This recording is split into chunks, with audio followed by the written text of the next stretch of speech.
I thought this might be kind of a funny opening to a video.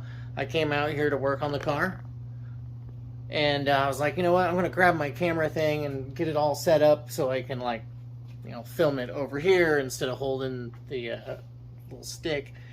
This is my camera rig right here. This, like, PVC pipes and zip ties and stuff. And I just bought this for like $20. So you're looking at like the first $20 I've ever really spent on my channel besides using my phone as a camera. Other than that, I think this really is the first 20 bucks.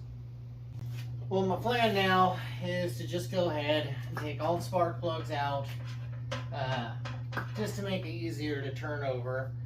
Turn it over, retorque these down in the spec, just like kind of as a redundancy thing, and just make sure I have it perfect. Maybe I messed up. Maybe, you know, I torqued them wrong. It's totally possible. Anything's better than ripping apart the engine and starting over with another one, or hodgepodging this back together, right? So that's my thinking anyway. So yeah, get it apart, see what happens.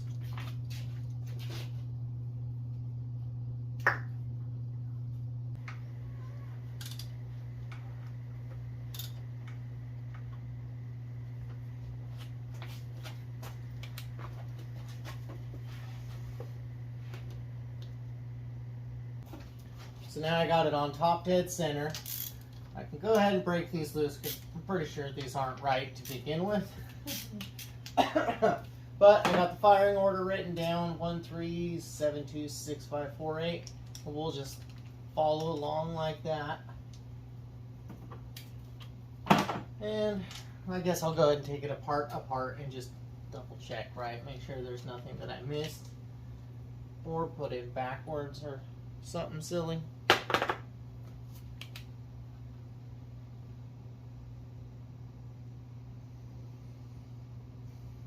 Nope.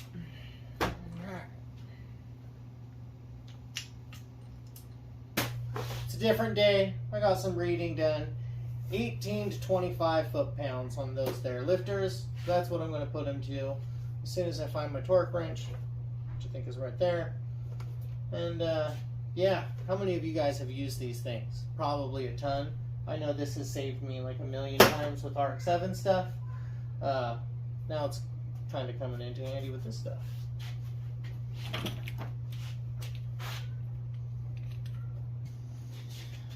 So I saw a lot of people online that were like, oh yeah, you can spin this here push rod and then tighten it down, and then you do this whole 90 degrees or 180 degree turn, and then you'll never have to check them. And I'm sure that works, like, for somebody, but it probably won't work for me because I don't know enough about these to be like, oh yeah, that works every time, or it's just not something I'm comfortable with doing. And I'll just follow the book and do it that way because, you know, that's good enough for Ford.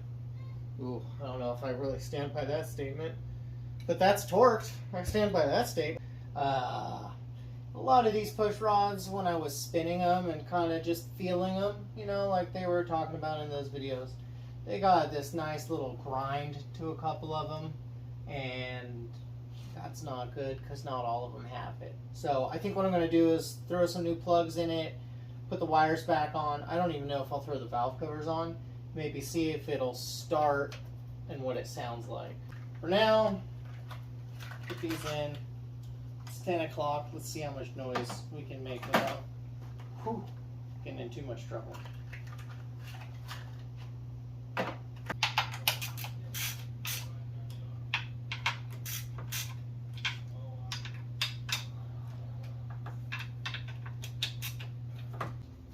So I do believe this is the last step, and we can start this thing and see what happens. Let's see what she sounds like, I guess. Oh, might help to plug in the coil. Sure would.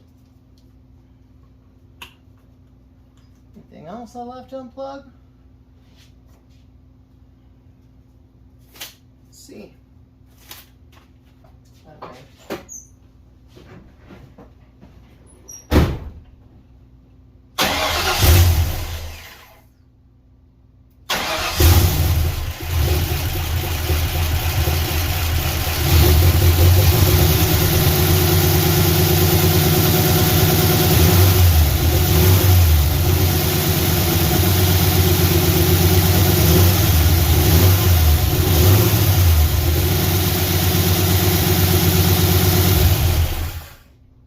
that did not sound good at all, guys. Even in there, I don't know how it sounded outside of the cab, but inside the cab it didn't sound good. So I've got some decisions to make, whether I'm gonna take another engine, or just take parts off of it and put it together with this, kind of hodgepodge it, make it last. But it's 11 o'clock. I want to go hang out with my wife. So thank you for liking and subscribing and commenting and doing all that stuff. I'm trying to kick out videos, so I appreciate it. Anyways, have a good night. Well, I'll have a good night. You have whatever it is you guys are having. I'll see you later.